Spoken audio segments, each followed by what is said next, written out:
Bene svarbiausias dalykas naudojant AI ir ypač didžiąją dalį programuojant su AI, kas gaunasi, kai tu naudoji vis toliau ir užsideda reikalavimai nauji ir nauji. Ir kas buvo prieš metus, o ypač pačioj pradžioj, su kiekvienu naujų reikalavimu būdavo vis blogiau. Jis vis pamiršta, nesugeba prisiderinti prie to, kas yra, ir kuo toliau kodas atrodo vis blogiau, kol labai greit patapdavo nebeįmanoma dėti naujų reikalavimų. Tai aš visiškai to nebematau, aš dedu vis naujus ir naujus reikalavimus į savo tankų žaidimą.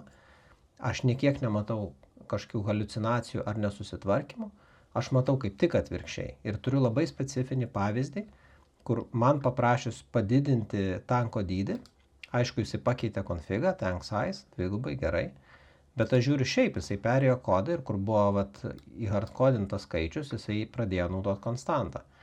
Pastebėjo ir tokius dalykus, kur čia buvo tank half size, irgi reiškia naudoja konstantą.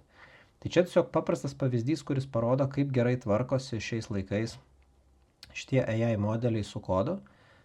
Bet ir šiaip, aš ir kitus dalykus programuodamas pamatau, kad jeigu užduotis yra sudėtinga, jis supranta, kad turi perdėliot failus, permetit funkcijas. Tai taip kaip anksčiau, kad naudojant AI kodas vis blogėja ir blogėja, aš to nepastebiu. Ar geras jis blogas, čia klausimas, bet jis consistently vienodas, jisai neblogėja.